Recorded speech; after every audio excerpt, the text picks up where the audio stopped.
আসসালামু আলাইকুম সুপ্রিয় দর্শক। আমি আপনাদের সামনে এই মুহূর্তে যে বিষয়টি নিয়ে কথা বলতে এসেছি তা হলো দেশের চলমান পরিস্থিতিতে আওয়ামী লীগের ডাকা ঢাকা লকডাউন কর্মসূচিকে রুখে দেওয়া আসলে আইন শৃঙ্খলা বাহিনী, বিশেষ করে পুলিশের পক্ষে কেন অসম্ভব। এটি শুধু একটি কর্মসূচি নয়, এটি দেশের বর্তমান ক্ষমতার ভারসাম্যের একটি সত্যিকারের চিত্র বলে আমি মনে করি। দেখুন, আওয়ামী লীগ কিন্তু গত প্রায় 16 মাস ধরে বা অন্তত এবছরের মে মাস থেকে কার্যত নিষিদ্ধ অবস্থায় রয়েছে। তাদের স্বাভাবিক রাজনৈতিক কার্যক্রমকে বাধাগ্রস্ত করা হয়েছে। কিন্তু এরপরও আমরা দেখলাম আওয়ামী লীগ ধীরে ধীরে জেগে উঠছে।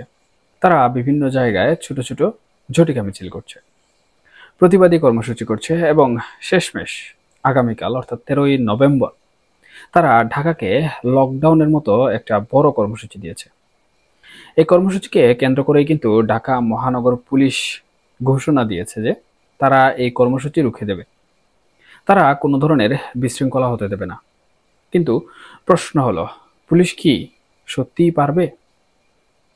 আমি যদি দেশের একজন নাগরিক হিসাবে চারপাশের পরিস্থিতিকে বিশ্লেষণ করে বলি, তাহলে বুঝতে হবে পুলিশের বর্তমান অবস্থাটা ঠিক কেমন। পুলিশ কিন্তু এখন একটা প্রচণ্ড দুর্বল ভিত্তির উপর দাঁড়িয়ে আছে। গত 5 আগস্ট 2024 সময়কালে তাদের উপর যে হামলা হলো, যে নৃশংসতা হলো, বহু পুলিশ সদস্য নিহত হলেন, আহত হলেন, তারপর থেকেই কিন্তু পুলিশের মনস্তাত্ত্বিক ভিত্তিটা নড়ে গেছে। তাদের মনোবল আর চাঙ্গা হয়নি। এই মনোবল চাঙ্গা করার জন্য যে নেতৃত্ব দরকার, সেই নেতা বা সেই নেতৃত্ব আমরা এখন পুলিশের মধ্যে কোনোভাবেই দেখতে পাচ্ছি না। আপনি যদি একদম ওপরের স্তর থেকে দেখেন, আইজিপি থেকে শুরু করে বিভিন্ন ইউনিট প্রধান, রেঞ্জ ডিআইজি কিংবা মেট্রোপলিটন পুলিশ কমিশনার, তাদের অনেকেই কিন্তু এখন অপেশাদার এবং অনভিজ্ঞ। তারা হঠাৎ করে হয়তো একলাফে একটা বড় দায়িত্ব পেয়ে গেছেন। এমন ঘটনাও শোনা যায় যে একজন কর্মকর্তা যিনি হয়তো কোনোদিন একটা জেলার নেতৃত্ব দেননি, তাকে একটা মেট্রোপলিটন পুলিশের মতো গুরুত্বপূর্ণ জায়গায় বসিয়ে দেওয়া হয়েছে। এই অনভিজ্ঞতা বা অপেশাদারিত্বের কারণেই নানা রকম বিতর্কিক কথাবার্তা বেরিয়ে আসে। এর সবচেয়ে বড় প্রমাণ আমরা দেখলাম কিছুদিন আগে, যখন চট্টগ্রাম মেট্রোপলিটন পুলিশের একজন কমিশনার প্রকাশ্যেই ডিরেক্ট ব্রাশ ফায়ার করা হুমকি দিলেন। এটি কোনো পেশাদার সুলভ কথা হতে পারে না, এটি কোনো পেশাদার আচরণ হতে পারে না। যখন শীর্ষ নেতৃত্বই এমন হয়, তখন নিচের দিকে শৃঙ্খলা বাহিনীকে নিয়ন্ত্রণ করা এবং তাদের মনোবল ধরে রাখা অত্যন্ত কঠিন হয়ে পড়ে। শুধু তাই নয়, পুলিশের সর্বস্তরের মধ্যে এখন একটা সংশয় কাজ করছে। তাদের মধ্যে একটা বিতৃষ্ণা এসে গেছে এই চাকরি নিয়ে।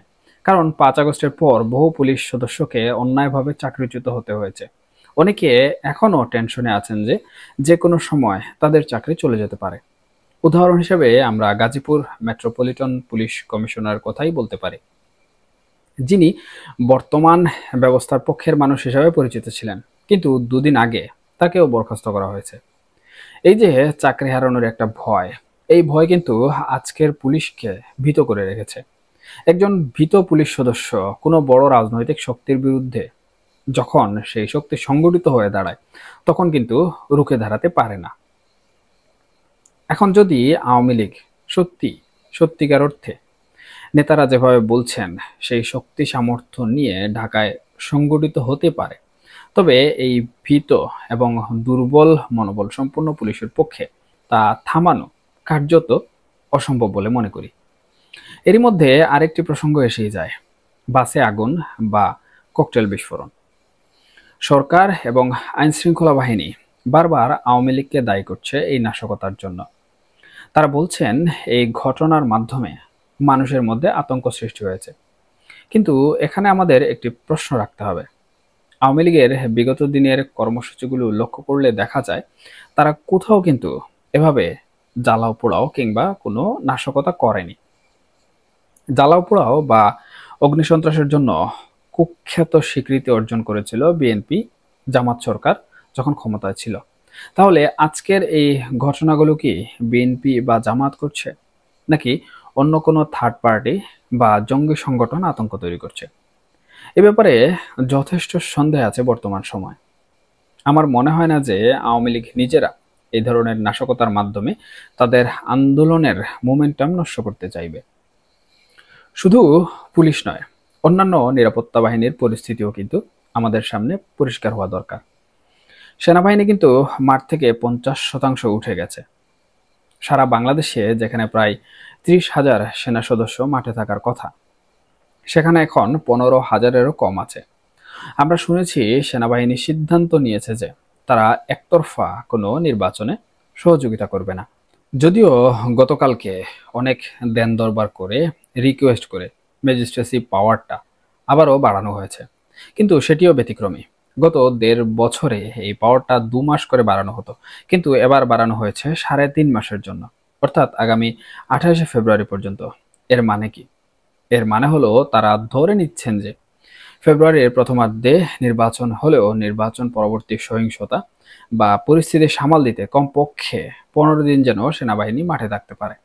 কিন্তু যদি ফেব্রুয়ারিতে নির্বাচন না হয়, তাহলে এই 3.5 মাস সময়ের মধ্যে আরো বড় কোনো ঘটনা ঘটতে পারে। এবং আজকে আমরা দেখলাম ঢাকা এবং ঢাকার আশেপাশে বিজিবি নামানো হয়েছে। বলা হচ্ছে ককটেল বিস্ফোরণ বা যানবাহনে অগ্নিসংযোগের মতো তৎপরতা রোধ এবং নিরাপত্তা নিশ্চিতে এই ব্যবস্থা নেওয়া হয়েছে। কিন্তু রাজধানীতে মাত্র 12 প্লাটুন আর আশপাশের জেলায় 2 প্লাটুন, মোট 14 প্লাটুন বিজিবি মোতায়েন করা হয়েছে। 1 প্লাটুন মানে সর্বোচ্চ 30 থেকে 50 জনের একটি ইউনিট। এই সামান্য সংখ্যক সদস্য মোবাইল ডিউটি পালন করবে। আপনি চিন্তা করুন, ঢাকার মতো একটি বিশাল এবং ঘনবসতিপূর্ণ শহরে এত কম সংখ্যক আইন শৃঙ্খলা বাহিনী দিয়ে আসলে কি করা সম্ভব? সব কথার শেষ কথা হলো, পুলিশ সক্রিয় নয়, সেনাবাহিনী অর্ধেক উঠে গেছে এবং বিজিবির সংখ্যাও খুবই সীমিত। আইন শৃঙ্খলা বাহিনীর সংখ্যা আপনি হিসাব করুন বা তাদের দুর্বল মনোবল দেখুন। যদি আওয়ামী লীগ নেতারা যেভাবে বলছেন সেই শক্তি সামর্থ্য নিয়ে রাজধানীতে দাঁড়াতে পারেন, এই দুর্বল আইন শৃঙ্খলা বাহিনী দিয়ে সেই কর্মসূচি রুখে দেওয়া সম্ভব হবে না। যদিও আমরা এখনো পর্যন্ত এই লকডাউনকে কেন্দ্র করে বিএনপি বা জামাত শিবিরের কোনো মুখোমুখি কর্মসূচির কথা শুনিনি, কিন্তু পরিস্থিতি পুরোপুরি নির্ভর করছে আওয়ামী লীগের শক্তির উপর। আগামীকালের পরিস্থিতি যদি আওয়ামী লীগ সাফল্যের সঙ্গে সামাল দিতে পারে, তাহলে হয়তো ইউনূস সরকারের পতন এখনো রচিত হবে না, কিন্তু সেই পতনের প্রেক্ষাপট নিশ্চিতভাবেই রচিত হবে। আজকের দিনটিকে হয়তো আমরা বলতে পারি ট্রেলার। চূড়ান্ত মুভিটা হয়তো পরের ধাপে দেখা হবে, এবং সেই চূড়ান্ত যে মুভি রয়েছে, সেই চূড়ান্ত মুভিতে আসলে কি ঘটবে সেটা কিছুটা হলেও আমরা বর্তমান সময়ে আন্দাজ করতে পারছি। ধরে নিলাম যদি এই নাশকতাগুলো আওয়ামী লীগ করে থাকে, বা এভাবে আওয়ামী লীগ দেশের মধ্যে একটি বিব্রতকর পরিস্থিতি এই অল্প সময়ের ভিতরে তৈরি করতে পারে, তাহলে আমার মনে হয় চূড়ান্ত যে মুভির কথা আমরা বলছি, অর্থাৎ চূড়ান্ত যে আন্দোলনের কথা আমরা বারবার বলছি, সেই আন্দোলন কতটা শক্তিশালী হবে। এখন দেখার বিষয় আসলে